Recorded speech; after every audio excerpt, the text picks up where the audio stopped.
in 0 hour. I think so. It is a record during the lunch time. अब Shri Akhilesh Yadav ji Shri budget पे सामान्य चर्चा पे केंद्रीय बजट पर श्री अखिलेश यादव जी। धन्यवाद सभापति महोदय। मैं आपका विशेष धन्यवाद देता हूं कि आपने मुझे बजट पर बोलने का अवसर दिया है। मैं अपने सभी साथी जो विपक्ष के बोले हैं उनसे अपनी बात को जोड़ते हुए मैं भी इस बजट के विरोध में खड़ा हुआ हूं। अध्यक्ष महोदय, ये बजट टारगेटेड बजट है, ये बजट फोकस्ड है। ये टारगेटेड फोकस्ड उन लोगों के लिए है जो बहुत संपन्न हैं, बड़े लोग हैं, उद्योगपति हैं, उनके लिए ये बजट बना हुआ है। और जो बात कही जा रही है कि भारत को विकसित राष्ट्र बनाने के लिए मुझे इसमें कोई रोड मैप नहीं दिखाई देता है। और रोड मैप इसलिए नहीं दिखाई देता अध्यक्ष महोदय कि जैसे ही बजट आया, सभापति महोदय, जैसे ही बजट आया हम लोगों ने वो तस्वीरें देखी हैं। वो जो तस्वीरों में दिख रहा है, इधर हाथों में हथकड़ी और पैरों में बेड़ियां, क्या सभापति महोदय 10 बजट इस देश के लिए इसलिए बनाए गए थे कि जब 11वां बजट आएगा तो पूरा देश और पूरी दुनिया ये देखेगी कि भारत के लोग हथकड़ी लगा करके और बेड़ियों को लगा करके भारत लौटाए गए। सभापति महोदय, मैं आपके माध्यम से ये बात कहना चाहता हूं कि अमेरिका जा रहे हैं तो पिछली बार हीरा लेकर के गए थे, इस बार सोने की जंजीर ले जाइएगा। जंजीर देखकर शायद उन्हें कोई और जंजीर याद आ जाए। और हो सभापति महोदय, हो सके तो कुछ बच्चे और महिलाओं को अपने साथ तो नहीं, किसी और जहाज में साथ लेते आएगा। वो जहाज भी तो भारत का ही होगा। इतना हक तो उनका बनता ही है कि कम से कम दूसरों की ठगी से शिकार कुछ लोग तो बाइज्जत देश लौट सकें। वैसे सवाल ये भी है कि आपके रहते ऐसी ठगी कैसे फल फूल रही है। और सभापति महोदय, इस ठगी से सबसे ज्यादा अगर प्रभावित कहीं के लोग हैं तो वो गुजरात के प्रभावित लोग हैं। क्या यही सभापति हमारे विकसित भारत की तस्वीर है? यादव जी, आप सीनियर मेंबर हैं। सभापति पार्लियामेंट्री वर्ड जो आप बोलते हैं थोड़ा सा सोच समझ के बोलिएगा। ये ठगी वर्ड जो है थोड़ा सा इसको हटा दीजिएगा। सभापति महोदय, एक दूसरी तस्वीर में हम लोगों ने देखी, महाकुंभ जो 144 साल बाद एक झूठा प्रचार किया गया। 144 साल। सभापति महोदय, बोलने दीजिए। सभापति महोदय, कुछ पॉइंट रेज करा। सभापति महोदय, ये 1 मिनट रुकिए। 1 मिनट, जस्ट मिनट। एस्ट्रोनॉम, 1 minute please. Honourable member please. Yadav ji 1 minute please, आप बैठिए। सभापति महोदय, यादव जी आप बैठिए 1 मिनट, आप बोलिए। संविधान का आर्टिकल 25, 26, 27 और 28 ये कहता है कि आप किसी भी रिलीजन के खिलाफ किसी प्रकार की बातें नहीं कर सकते। ये लोग एंटी हिंदू हैं। ठीक है, ये लोग एंटी हिंदू हैं। ठीक है, पूरे कांग्रेस के। I got the point. देख लेंगे सर, देख लेंगे इसको। I will see. Please be seated. आप लोग बैठिए, हम देख लेंगे। सभापति महोदय, हम देख लेंगे, आप बैठिए प्लीज। आप बोलिए, हम देख लेंगे। गौरव जी बोला है ना, प्लीज आप लोग बैठिए, बोलने दीजिए, नेता को बोलने दीजिए, माननीय नेताजी को बोलने दीजिए। वो महाकुंभ की तस्वीर, क्या हो रहा है? ये भड़काना चाहते हैं। सभापति महोदय, एक मिनट, कोई भी ऐसा स्नान वर्ड करके नहीं आए हो, जो कोई भी आस्था के विरोध में बोला है, आपको कोई उसको हटा अधिकार नहीं दीजिएगा। बनता है, आप स्नान करके नहीं आए हो, आपने स्नान नहीं किया कुंभ में। बोल दिया मैंने, सभापति बोल दिया महोदय, मैंने, बोल दिया प्लीज। आप वो हटा दिया जाएगा, हटा दिया जाएगा वो। सभापति महोदय, इन्होंने कुंभ में स्नान नहीं किया। आप इधर देखिए, शहर पर देखिए, उधर मत देखिए, शहर को संबोधन कीजिए। अगर फोटो आई होती तो मैं जैकेट वाली भी फोटो देख लेता। आपका कोई गलत फोटो दिखा है, सभापति महोदय, ऐसा लग रहा है। विकसित भारत की जो दूसरी तस्वीर देखी जी, वो तस्वीर न केवल हम लोगों को दुख पहुंचाती है, बल्कि तमाम वो सनातन को स्वीकार करने वाले लोग, उनको दुख पहुंचाया होगा। सभापति महोदय, अगर लोग तकलीफ में रहे, परेशानी में रहे, और ये पहली बार हुआ होगा ऐसा कि लोग 300 किलोमीटर के जाम में फंस गए, न केवल एक मुख्यमंत्री सभापति महोदय, उन्हें दो मुख्यमंत्रियों को लगाना पड़ा कि कैसे जाम रुक जाए। सभापति, इसके साथ साथ इन्हीं के संगठन के लोगों को जब लगा कि वो व्यवस्था नहीं बना सकते, तो इतने दिनों बाद इनके संगठन के लोगों की अपील है कि भारतीय जनता पार्टी के कार्यकर्ता बाहर आए और लोगों को सुविधा दें, परेशानी दें। ये बात तब सभापति आई है जब लोग दुख, तकलीफ, परेशानी की वजह से इनके खिलाफ चिल्लाने लगे, इनके खिलाफ बोलने लगे। सभापति महोदय, मैं ये पूछना चाहता हूं, जिस स्नान के लिए प्रधानमंत्री गए हो, देश के राष्ट्रपति गए हो, उपराष्ट्रपति गए हो, मंत्री गए हो, क्या यही विकसित भारत की तस्वीर होगी जिसमें आप ट्रैफिक मैनेज नहीं कर पा रहे हैं? आप हर शहर में यह कहा गया कि कोई शहर से निकले नहीं, सबके सब वहीं पर रुक जाएं, आगे नहीं जा सकते, दर्शन नहीं कर सकते। अगर ये सच्चाई नहीं है सभापति महोदय, सब बॉर्डर सील हुए हैं, जितना भारत के लोग सब बॉर्डर सील हुए हैं, और फिर चांद पर पहुंचने का क्या फायदा जब जमीन की समस्याएं न दिखती हों आपको, जमीन की समस्याएं न दिखती हों। और सभापति महोदय, मैं सरकार से जानना चाहता हूं, वो ड्रोन कहां हैं?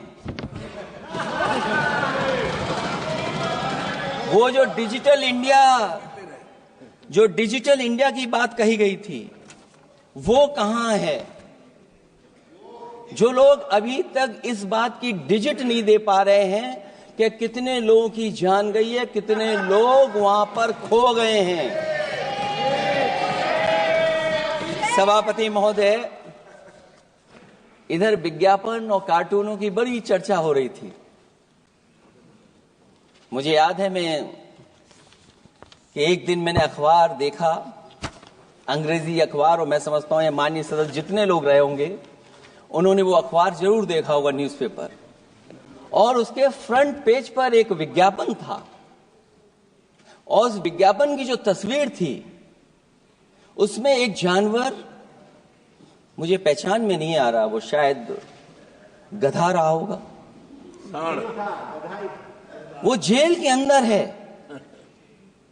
मेरा मन नहीं माना, मैंने उसी दिन सरकार को जगाने के लिए लिखा, और मैं आज सभापति महोदय सरकार के माध्यम से जानना चाहता हूं कि डिजिटल इंडिया करते करते साइबर क्राइम, साइबर लूट और डिजिटल अरेस्ट कितना बढ़ गया है। और जो विज्ञापन दिया था, इस जानकारी के बाद वो विज्ञापन दोबारा अखबार में नहीं आया। वो विज्ञापन की तस्वीर मैं नहीं दिखा सकता हूं, मैं समझता हूं माननीय मंत्री जी उस विज्ञापन को जानते होंगे और देखा होगा उन्होंने। जो विज्ञापन दिया, जनता का भारतीय रिजर्व बैंक से यह सवाल है कि वो अपने ऐसे विज्ञापनों में किसको चित्रित कर रहे हैं और क्यों, और वो कहां से आया है? क्या यह कोई प्रतीकात्मक चित्रण है? यदि हां, तो वो जानवर किसका प्रतीक है? क्या उस सिस्टम का जिसके कंधे पर स्वच्छ और सुरक्षित बैंकिंग की नैतिक जिम्मेदारी है, या उस मंत्रालय का जिसको सुरक्षित बैंकिंग का दायित्व निभाना चाहिए? अगर ये चित्रण जनता को दिखाना चाह रहा है कि ये बहुत ही अनैतिक भी है, जनता इसके लिए मानहानि का दावा भी कर सकती है। अगर आरबीआई यही दिखाना चाह रहा है, तो आप अपने खाता धारकों के प्रति बैंक का ऐसा नकारात्मक रवैया न केवल आपत्तिजनक है बल्कि घोर निंदनीय भी है। आरबीआई ऐसे विज्ञापनों से नहीं बल्कि अपने सिस्टम को चुस्त दुरुस्त करके वह जनता में बैंकिंग साक्षरता और बैंकिंग सजगता जागरूकता अभियान चलाकर जनता को सचेत और सावधान करें। उसी के बाद मैं समझता हूं जब भी हम लोग मोबाइल खोलते हैं कोई ना कोई आवाज सुनाई देती है उसके अंदर। क्या सभापति महोदय डिजिटल अरेस्ट के माध्यम से लाखों लाख रुपया नहीं लूटा जा रहा है? आखिरकार उसके लिए जिम्मेदार कौन है? कौन जिम्मेदार है उसके लिए? जो बजट दिया है, जो बजट में बातें निकल करके आ रही हैं,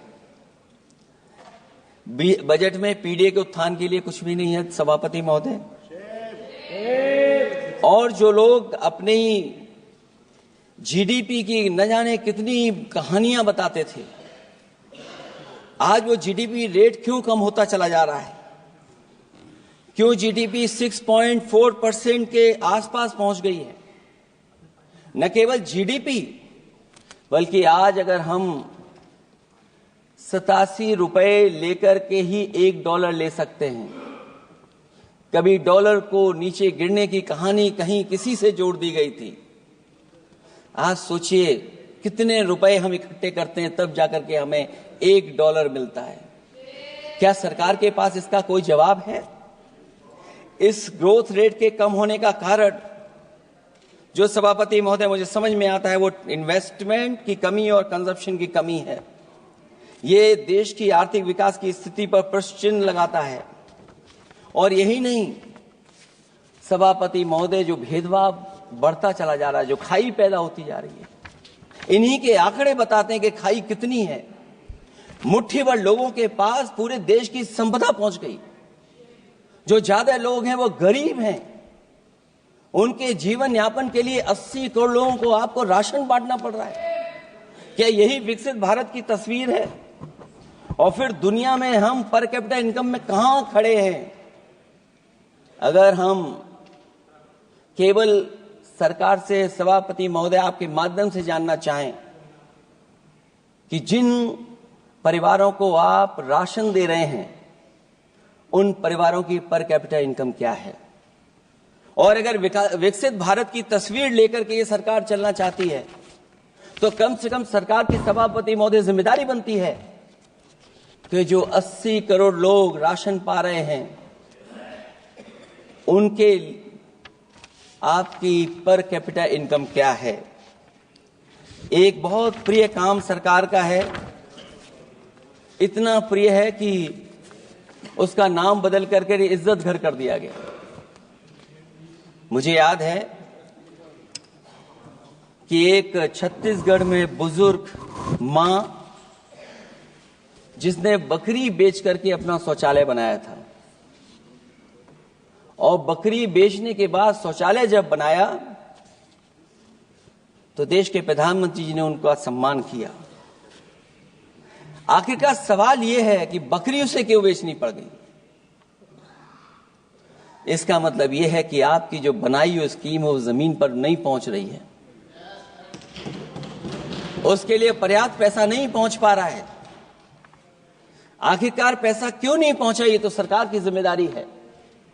और फिर सभापति महोदय जो शौचालय बनाए हैं उनमें पानी किसी में नहीं पहुंचता। क्या यही विकसित भारत की तस्वीर बनेगी? वैसे तो सभापति महोदय हम लोग डबल इंजन बहुत सुनते थे, और अब इस बजट में 2 इंजन और बढ़ गए हैं। सभापति महोदय ये 4 इंजन वाला है बजट। 4 इंजन। लगता तो ऐसा है कि ये एक के बाद एक इंजन खराब हो गया होगा, इसीलिए इन्हें 4 इंजन लगाने पड़े हैं। ये जनता को धोखा दे रहे हैं 4 इंजन की बात कर करके। क्योंकि जब उत्तर प्रदेश को देखते हैं तो वहां पर जो डबल इंजन की सरकार चल रही है वो डबल ब्लंडर कर रही है। उनके डबल ब्लंडर देखने को मिलने हमें। और अगर ये 4 इंजन की सरकार है, जो सबसे पहला इंजन है सभापति महोदय, वो हमारे किसान और कृषि का है। 10 साल गुजरने के बाद भी और इतने बजट आने के बाद भी आज तक किसानों की आय दोगुनी नहीं हुई। यह हमारे तमाम माननीय सदस्य समय समय पर अपने क्षेत्र की जो समस्या है फसल को लेकर के सवाल खड़ा करते हैं। कई किसान नेता आंदोलन कर रहे हैं, अभी भी आंदोलन चल रहा है। सभापति महोदय, इस सरकार के पास जो विकसित भारत का सपना दिखा रही है, अभी तक किसान की आय दोगुनी कैसे हो उसका कोई रोड मैप नहीं है इनके पास। अगर कोई रोड मैप रहा हो तो बता दें हमें। और फिर एमएसपी की कानूनी गारंटी, सभापति महोदय, हजारों किसानों की जान चली गई कि एमएसपी को कानूनी गारंटी मिले, लेकिन आज भी वो गारंटी नहीं मिल पा रही है। क्या यही हमारा विकसित भारत होगा जिसमें किसान को एमएसपी नहीं मिलेगी, उसकी कोई गारंटी नहीं है? जो किसान की आय दोगुनी का सपना ले रहे थे, उन्होंने स्वामीनाथन जी को भारत रत्न तो दे दिया, लेकिन उनके कही हुई बातों को अभी तक नहीं पहुंचा पा रहे हैं। जो फसलें दलहन तिलहन बढ़ावा देने के लिए जो मिशन की घोषणा की गई थी, वो क्या मिशन अभी पूरा हुआ है? क्योंकि अभी तक हम लोग तिलहन इंपोर्ट कर रहे हैं। दलहन तिलहन के बारे में पहले बजट से कहा जा रहा है, अध्यक्ष महोदय, आज भी हम लोगों को इंपोर्ट करना पड़ रहा है। और उसका परिणाम यह है कि हम अपने किसानों को जो लाभ देना चाहते हैं वो नहीं लाभ दे पा रहे हैं। प्रधानमंत्री धन धान कृषि योजना 100 पिछड़े जिलों के लिए घोषित हुई है, लेकिन इसके लिए कोई बजट नहीं दिया गया है। फल और सब्जी का उत्पादन को बढ़ावा देने के लिए भविष्य में योजना बनाई जाएगी। यही 4 इंजन की बजट है कि फल और सब्जी के लिए बाद में बजट बनाया जाएगा, बाद में बजट घोषित होगी, पॉलिसी क्या होगी वो बाद में तय होगा। कृषि क्षेत्र में रिसर्च और डेवलपमेंट के लिए अधिक धन की आवश्यकता है, शायद इस बजट में अध्यक्ष महोदय वो नहीं दिखाई दे रहा है। कृषि क्षेत्र में कार्यबल करीब 46% है, लेकिन जीडीपी में इसका योगदान केवल 18% है। किसानों की खराब आर्थिक स्थिति को दर्शाता है कि अभी हमारा किसान गरीब है। फसल बीमा योजना, मुझे याद है फसल बीमा योजना को लेकर के न जाने कितना प्रचार किया गया, लेकिन सच्चाई तो यह है कि जब क्लेम करने की बात आती है तो जो आंकड़े बताते हैं वो अभी भी 3% से ऊपर नहीं पहुंच पाए हैं। किसान के कर्ज के कारण किसान आत्महत्या कर रहा है। क्या विकसित भारत की यही तस्वीर होगी कि लाखों लाख किसान हमारा आत्महत्या कर ले? अब तो सुना है कि वो आंकड़े भी आना बंद हो गए हैं। हमें किसान के ऊपर कर्ज और कर्ज के ऊपर कर्ज नहीं बनाना है। जिस तरीके से आप बड़े बड़े उद्योगपतियों का ध्यान रखते हैं कि उनका समय समय पर कर्ज माफ करते हैं, मुझे पूरा भरोसा है कि हमारे देश के किसानों का भी कर्ज माफ होना चाहिए, उनको कर्ज से मुक्ति दिलाना चाहिए। अगर क्लाइमेट चेंज की बात होगी तो सबसे पहले असर अगर किसी पे पड़ेगा तो सबसे पहले प्रभावित अगर कोई होगा तो हमारा किसान प्रभावित होगा। उसके लिए क्या आपके पास रोड मैप है? हमारे माननीय सदस्यों ने बहुतों ने कहा है जीएसटी को लेकर के न जाने क्या क्या सरकार बनाती है और जीएसटी से लगातार व्यापारियों को उलझा रही है। जब तक जीएसटी के बारे में व्यापारी समझ पाता है तब तक जीएसटी को बदल देते हैं, तरीका बदल देते हैं। अभी भी किसानों के जितने भी इक्विपमेंट हैं उनमें 18-12% जीएसटी लिया जा रहा है। कम से कम अगर विकसित भारत का सपना ये सरकार देख रही है तो सभी के सभी एग्रीकल्चर इक्विपमेंट जो हमारा किसान इस्तेमाल करता है उस पर 0 जीएसटी होनी चाहिए। मैन्युफैक्चरिंग सेक्टर को बढ़ावा देने के लिए और कई योजनाएं सरकार लाई है। भंडारण की सुविधा किसको मिल रही है? सभापति महोदय, भंडारण को लेकर के भी सरकार का कोई रोड मैप जरूर होना चाहिए। ये कैसी अर्थव्यवस्था है अध्यक्ष महोदय, जहां पर अर्थव्यवस्था को तो हम तीसरे नंबर पे पहुंचा रहे हैं, लेकिन नौकरी और रोजगार उसके पास नहीं है। ग्रोथ है, ग्रोथ बताना चाहते हैं, लेकिन रोजगार और नौकरी नहीं है। जो इनके मैन्युफैक्चरिंग के तमाम मिशन थे, नेशनल मैन्युफैक्चरिंग मिशन, जब तक इन्वेस्टमेंट का वातावरण नहीं सुधरेगा तब तक इन्वेस्टमेंट नहीं हो सकता, हमारा नेशनल मैन्युफैक्चरिंग मिशन आगे नहीं बढ़ सकता। दूसरा इंजन इन्होंने बताया एमएसएमई, और एमएसएमई को लेकर के बहुत चिंता व्यक्त की। बजट भाषण में एमएसएमई सेक्टर को विकास का द्वितीय इंजन बताया गया, जो सही है, परंतु एमएसएमई के विकास के लिए बजट में कोई विशेष व्यवस्था नहीं की गई है। भारत में एमएसएमई के क्षेत्र में 11 करोड़ लोगों को रोजगार प्रदान 11 करोड़ लोगों को रोजगार प्रदान करता है,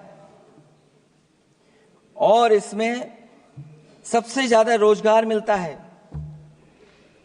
जो कि हमारी माइक्रो यूनिट्स हैं, उनके लिए कोई योजना नहीं है। उनको विशेष मदद के लिए कोई प्रावधान न पहले किया गया न इस बजट में किया गया है। मैं केवल यूपी के बारे में कहना चाहता हूं कि यूपी में लगभग 96 लाख एमएसएमईज हैं, लेकिन केवल 14 लाख पंजीकृत हैं। पूरे देश में 6 करोड़ हैं, एमएसएमई के विपरीत केवल 1 करोड़ पंजीकृत हैं। अध्यक्ष महोदय, अगर 96 लाख एमएसएमईज हैं केवल यूपी में, 6 करोड़ पूरे देश में हैं, और पंजीकृत केवल 14 लाख और 1 करोड़ हैं, तो इसका मतलब यह है कि ज्यादातर एमएसएमई सेक्टर को सरकारी योजनाओं का कोई लाभ नहीं पहुंच पा रहा है। मुझे उम्मीद है कि एमएसएमई को लाभ पहुंचाने के लिए सरकार जागरूक होगी और अपनी डबल इंजन सरकारें जहां जहां चल रही हैं उनको जगाने का भी काम करेंगे। अध्यक्ष महोदय,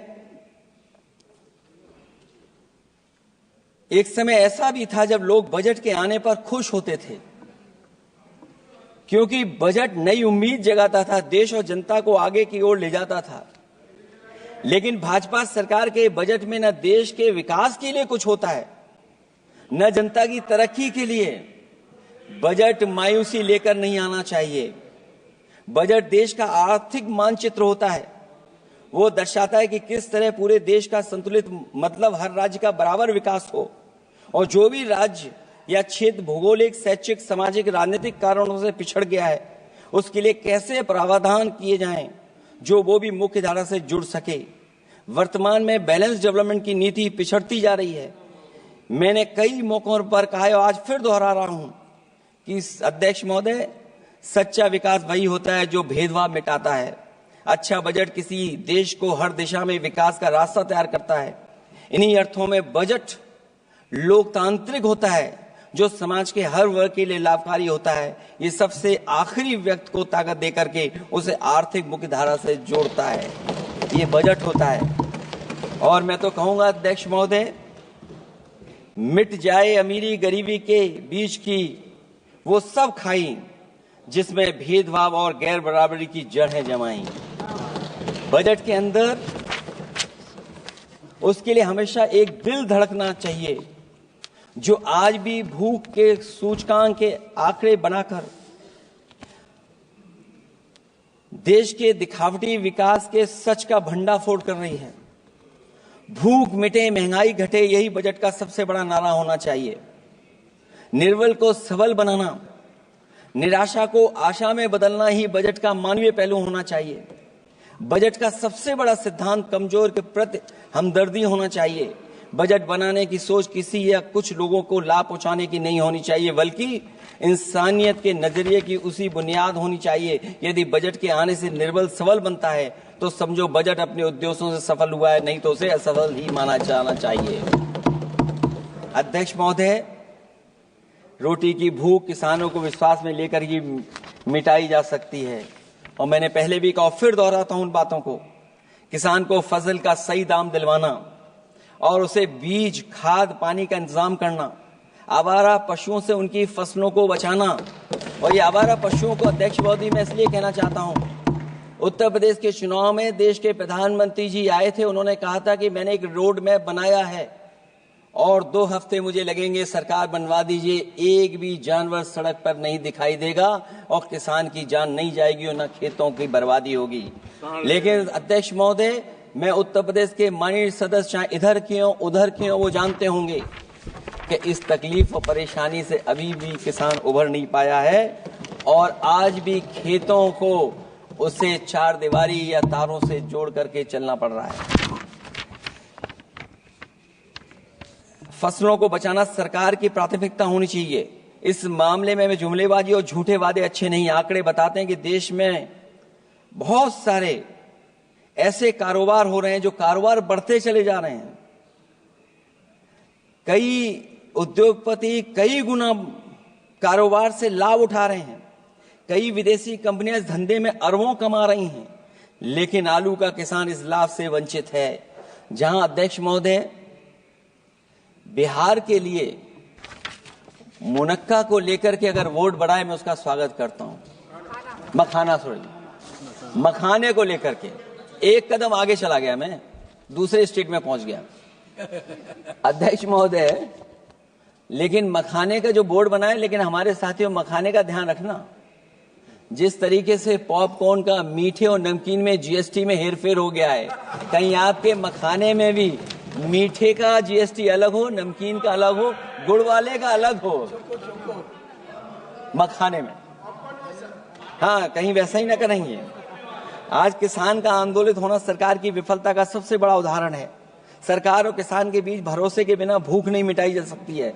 समय पर बीज खाद को मिलना, कृषि ऋणों को माफ होना, एमएसपी दिलवाना सरकार का दायित्व है।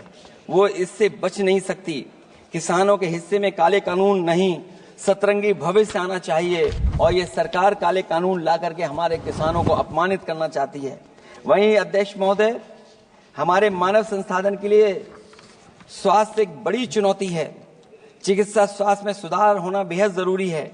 आज के समय की सबसे बड़ी जरूरत है कि हर शरीर को पोषक आहार मिल सके, कार्य की दशाएं अच्छी हों, वर्क लाइफ बैलेंस सही हो, जिससे मानसिक रूप से भी लोग स्वस्थ रहें। इसके अलावा पर्यावरण को भी अब स्वास्थ्य के बड़े कारक के रूप में लेना होगा। एनवायरनमेंट को हेल्थ फैक्टर के रूप में देखना होगा। हर तरह के प्रदूषण को रोकना होगा, हरियाली बढ़ानी होगी। साथ ही एक बात और अहम है, और वह है हर तरफ नकारात्मकता, नफरत का प्रचार। इससे इंसान के अंदर निगेटिविटी आती है, आपस का विश्वास और सौहार्द टूटता है। इसके परिणाम स्वरूप इमोशनल सपोर्ट सिस्टम फेल होने लगता है। फेक न्यूज लोगों को मानसिक रूप से धीरे धीरे बीमार बना रही है। इसे हर हाल में रोकना होगा। और अध्यक्ष महोदय, इसमें विपक्ष से ज्यादा सरकार की जिम्मेदारी है, क्योंकि कई मौकों पर हम लोग देखते हैं कि सरकार जितना अपने आप का प्रचार करना चाहती है, उससे ज्यादा दूसरों को कैसे बदनाम किया जाए उसके लिए प्रचार करती है। ये शायद सरकार की जिम्मेदारी बड़ी बनती है। इससे देश के मानव संसाधन में जो जानबूझ करके आपसी अविश्वास बढ़ाया जा रहा है और समाज में सौहार्द को भी जानबूझ करके घटाया जा रहा है, जिससे कुछ लोग अपनी सियासी रोटियां सेक सकें, इसके लिए सख्त कानून लाना चाहिए। अध्यक्ष महोदय, एक तरफ सरकार लोगों को सही इलाज नहीं दे पा रही है, दूसरे जीवन और स्वास्थ्य बीमा पर भी टैक्स लग रहा है। सरकार मुनाफा कमाने के लिए नहीं बनती है, बल्कि जनता के कल्याण के लिए बनती है। ये बात कुछ लोगों को याद रखनी चाहिए। अगर आप अध्यक्ष महोदय, अगर काम है भी तो सही दाम नहीं मिल रहा है। ये बात अगर एक पढ़े लिखे युवा के लिए सही है, तो एक मजदूर के लिए भी दिन भर कमर तोड़ मेहनत तो करता है, लेकिन उतना पैसा मजदूरी में नहीं पाता है कि अपनों का अपना पेट भर सके। आज जबकि देश की अधिकांश आबादी युवा है, ऊर्जा से भरी हुई है, कुछ करना चाहती है, ऐसे में सरकार को सिर्फ ये करना है कि वो देश के कारोबारी वातावरण और व्यावसायिक व्यवस्था का निर्माण करे, लोगों के टैलेंट को पहचाने, उसकी सच में स्किल मैपिंग करे, जिससे युवा को प्रतिभाओं के अनुसार उसको काम रोजगार मिल सके, जिससे युवाओं को देश के निर्माण में अपना योगदान करने का मौका मिले। अध्यक्ष महोदय, जब से ये सरकार बनी है, महंगाई बढ़ती चली जा रही है। महंगाई कहां पहुंच गई है सरकार को बेहतर पता है, आकलन है उनको। इसलिए अध्यक्ष महोदय, महंगाई एक ऐसी समस्या बनकर उभरी है जिसने हर कौर को भारी बना दिया है। जिस तरह सत्ता में बैठे हुए लोग राजनीतिक चंदे के नाम पर कंपनियों से उगाही कर रहे हैं, दरअसल वो भी दामों के बढ़ने का एक बहुत बड़ा कारण है। सरकार ने मुनाफाखोरी की लगाम खोल दी है और मुनाफाखोरों को छुट्टा बैल हो गए हैं। आजाद भारत के इतिहास में भी नोटबंदी और जीएसटी दो सबसे बड़े आर्थिक सुधार हैं। सुधार नहीं बल्कि सबसे बड़े आर्थिक विकार बनकर के उभरे हैं। और अध्यक्ष महोदय, मैं याद दिलाना चाहता हूं, नोटबंदी के समय पर बैंक की लाइन में एक मां लगी थी गर्भवती। जो बच्चा जन्म लिया उसका नाम हम लोगों ने खजांची रखा है। अब वो काफी बड़ा हो गया है, साइकिल भी चला लेता है। अध्यक्ष महोदय, मैं कहूंगा सरकार से कम उसको ही गोद ले लें आप। अध्यक्ष महोदय, मैं चाहूंगा कि आप उसको गोद ले लीजिए। नाम जब आप गोद ले लेंगे तो नाम भी आप अपने हिसाब से रख पाएंगे। किसी भी आर्थिक सुधार का लक्ष्य ये होता है कि आर्थिक गतिविधियां सुचारू रूप से चल सकें और आसान होंगे, जिससे अर्थव्यवस्था दिन दूनी रात चौगुनी तरक्की करे। लेकिन इन सुधारों के आने के बाद से अर्थव्यवस्था की गति कछुआ की चाल जैसी हो गई है, जिसकी प्रमाण है कंपनियों की ग्रोथ का काम होना, उनकी बिक्री का घट जाना, यहां तक कि फास्ट मूविंग कंज्यूमर गुड्स भी 2% से ज्यादा आगे नहीं बढ़ पा रहा है। इसका सीधा मतलब यह है कि लोगों के पास पैसों की किल्लत हो गई है और वो रोजमर्रा की जरूरत तक खर्च नहीं करना चाहते हैं। ऐसे में उनकी बचत कहां से होगी, और जब बचत नहीं होगी तो लोग क्या तो खाएंगे और क्या बाजार में लगाएंगे।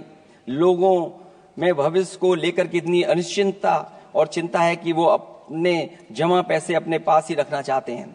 इसलिए व्यापार में बढ़ोतरी नहीं हो पा रही है, बैंकों में भारी किल्लत है, पूंजी का निर्माण नहीं हो पा रहा है और लोग निवेश के लिए आगे नहीं आ रहे हैं।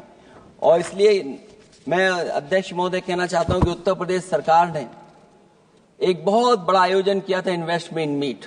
40 लाख करोड़ का एमओयू हुआ। मैं अध्यक्ष महोदय आपके माध्यम से जानना चाहता हूं सरकार से, अध्यक्ष महोदय मैं आपके माध्यम से सरकार से जानना चाहता हूं कि जो अपने आप को डबल इंजन की सरकार कह रहे हैं, वो उत्तर प्रदेश के इन्वेस्टमेंट के लिए क्या सहयोग कर रहे हैं। ये दुर्भाग्यपूर्ण है कि आत्मनिर्भरता की बात करते हुए भी हमारा शेयर बाजार विदेशी निवेशकों पर निर्भर करने लगा है। जब वो पैसे लगा देते हैं तो शेयर बाजार में उछाल आ जाता है, नहीं तो उसे धड़ाम होते देर नहीं लगती है और एक एक दिन में हमारे निवेशकों का लाखों करोड़ों का नुकसान हो जाता है। इसका एक बड़ा शिकार हमारी युवा पीढ़ी भी हो रही है, जो देखा देखी में पैसे तो लगा देती है लेकिन शेयर की खरीद फरोख्त से पैसा कमाने वाले बिचौलियों की गहरी चाल को समझ नहीं पाती है।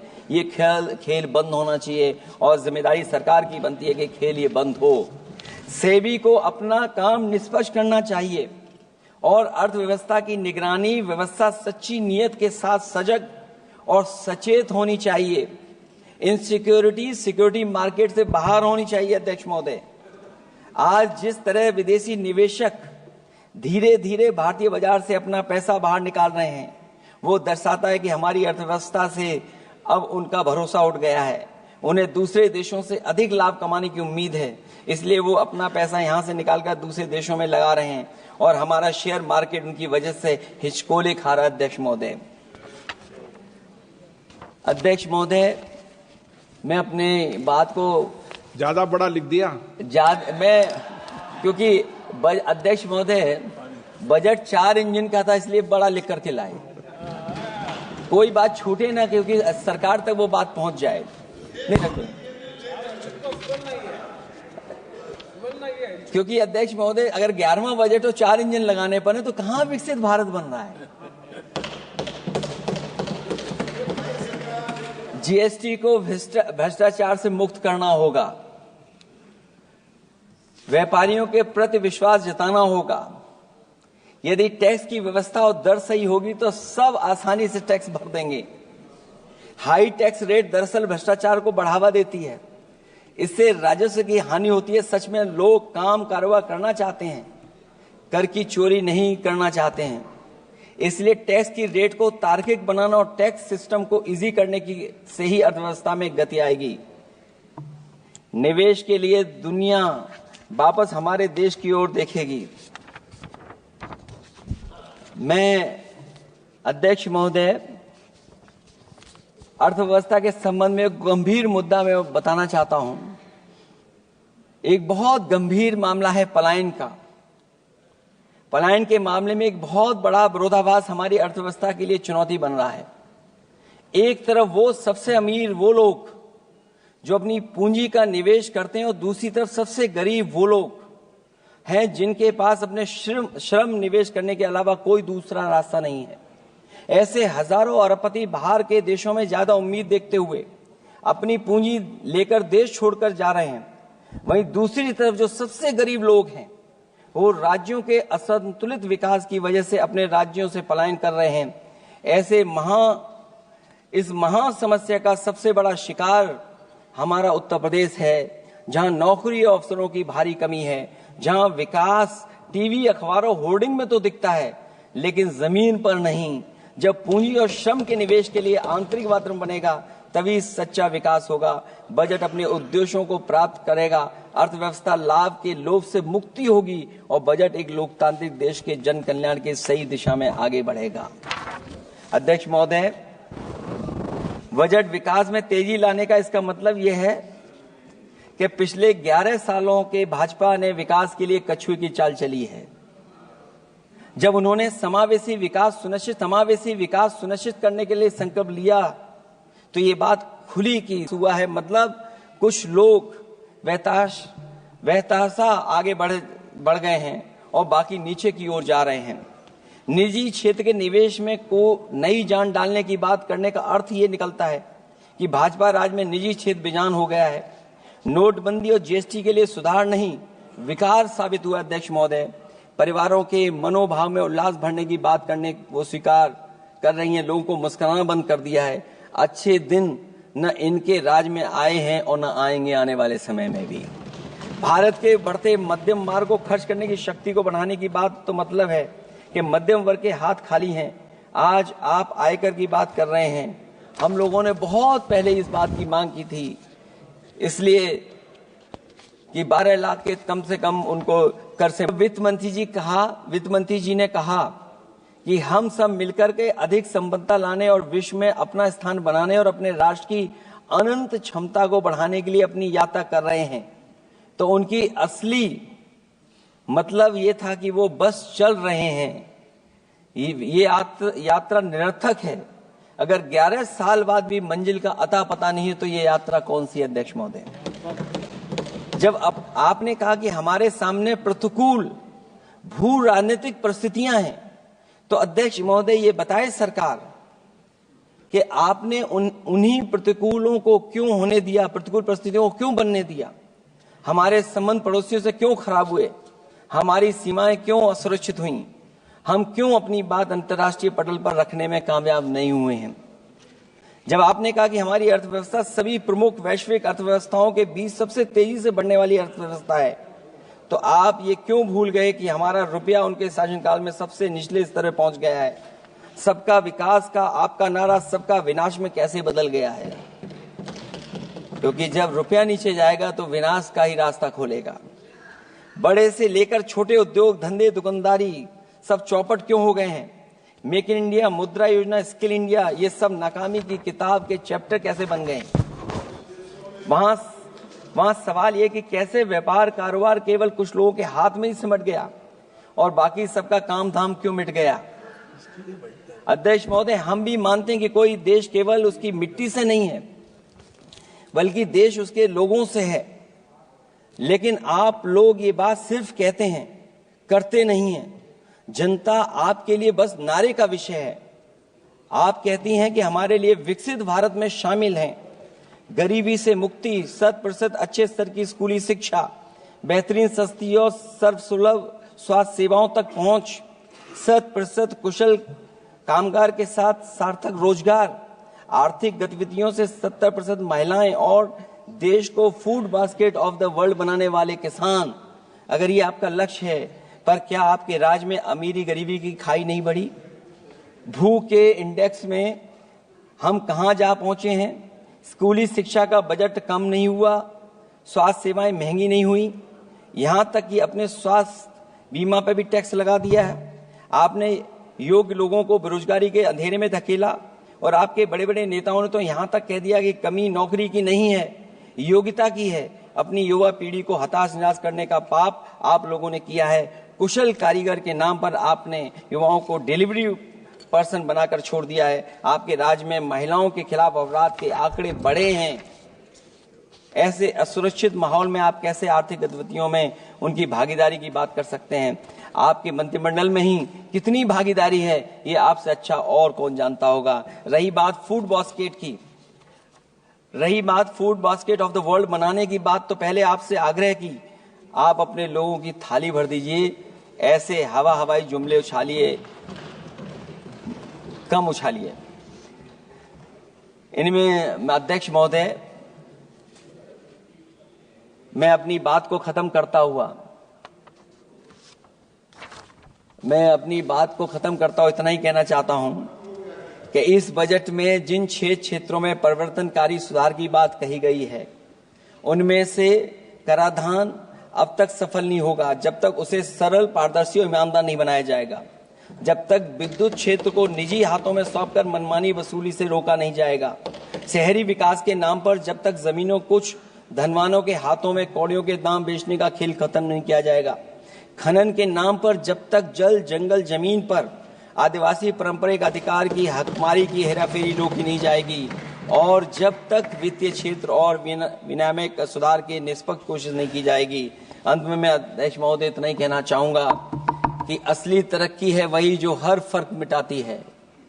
असली तरक्की है वही जो हर फर्क मिटाती है, जो हर तरफ खुशहाली के गुलशन खिलाती है। इन्हीं शब्दों के साथ अध्यक्ष महोदय मैं धन्यवाद देना चाहता हूं। मैं इस बजट का विरोध करता हूं। ये रोड मैप कहीं नहीं दिखाता है कि जिससे विकसित भारत बने। बहुत बहुत धन्यवाद अध्यक्ष जी आपका। श्रीमती हेमा मालिनी।